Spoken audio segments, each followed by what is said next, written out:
Muy buenas noches, mi nombre es Brian Eduardo Mena Machuca. Estoy en la carrera de Administración de Empresas, décimo semestre. Este trabajo está presentado para el profesor Jorge Luis Marceles Bedoya y comienza así. Los 100 días más oscuros de Ruanda. El 7 de abril de 1994 comenzó una masacre que duró 100 días y cobró la vida de 800.000 personas. La ola de violencia que estalló en Ruanda el 7 de abril de 1994 provocó más de los 2.000 millones de refugiados, según cifras oficiales Sebastián Salgado. La razón conflicto de Ruanda, de cómo sucedió, fue hasta la noche del 6 de abril de 1994 la vida de los ruandeses, habitantes de un pequeño país de África, fue cambiada para siempre. La mañana siguiente del 7 de abril marcó el comienzo de uno de los genocidios más atroces de la historia contemporánea. La masacre tuvo lugar en 100 días. Y 8.000 al día y 333 en una hora. 6 por un minuto es el tiempo que tarda. En solo 3 meses el 75% de la población se verá afectada.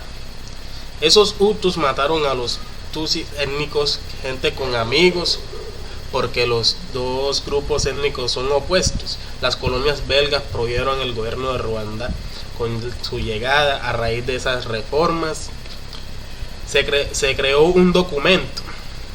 De acuerdo a la identidad de cada individuo se indicó su origen étnico, lo que se ha presentado como un grupo étnico. Los Hutus contra los Tutsis no lo fue bajo ningún concepto.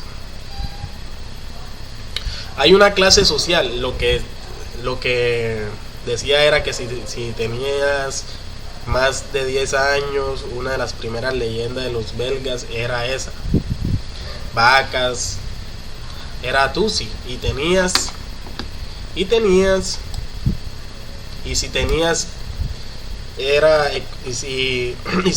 menos de 10 años eras Hutu.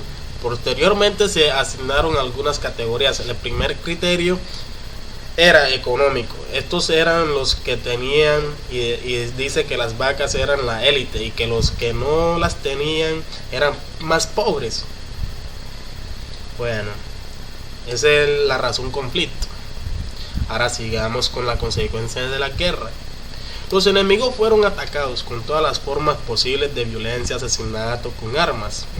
No solo contra las personas que murieron en el genocidio. En este grupo había hutus moderados y personas que no estaban de acuerdo con apoyar.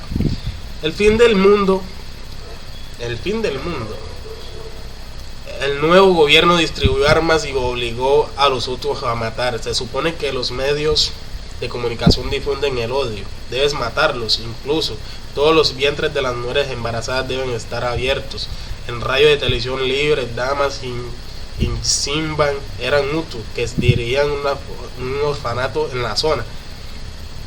Estar involucrado en la matanza del animal. Cientos de huérfanos fueron alojados allí.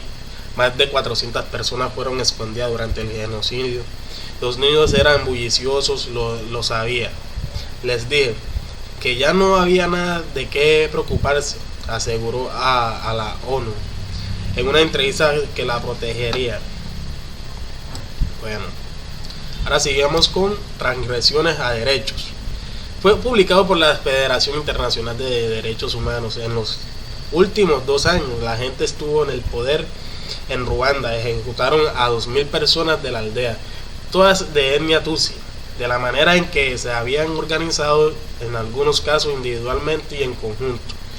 El informe también incluye a la información mencionada anteriormente. Aparentemente el presidente fue el responsable.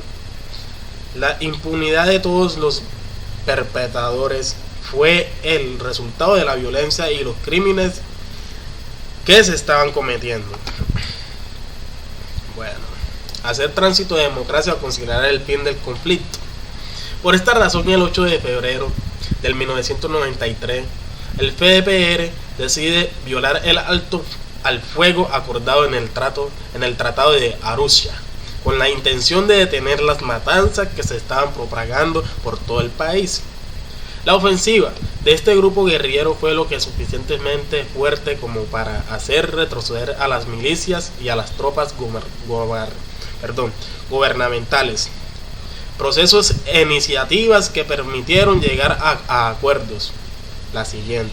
Procesos e iniciativas que permitieron llegar a los acuerdos. Bueno, esta dice así.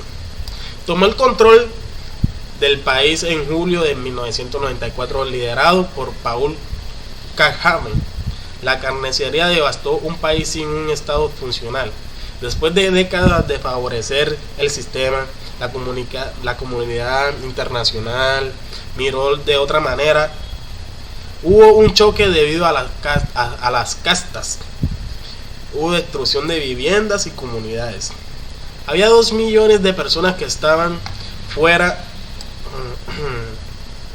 del país. Sin embargo, Ruanda ha progresado en estos 25 años, uno de los 10 países más africanos con mayor crecimiento económico anual. 8. Es el país con mayor crecimiento económico. Más mujeres están en los parámetros del mundo según el Banco Mundial. Imagínense. ¿Cómo lograron esto? La búsqueda de la paz. La tragedia, ambas castas fueron oficialmente eliminadas en el 2003 en la nueva constitución que prohibió la diferenciación por etnias. Todos serían ahora ruandeses a secas. El país tiene muchas lecciones que dar sobre perdón, unidad y crecimiento. El caso ruandés es bien interesante porque después del genocidio lo que tú tienes es la llegada al poder de las víctimas de la justicia. Viene de las víctimas, fueron utilizados para juzgar a los responsables de sus acciones. Como pueden ver y escuchar, esto fue todo. Dios los bendiga grandemente y fue un placer explicarles el caso de los ruandeses. Dios los bendiga.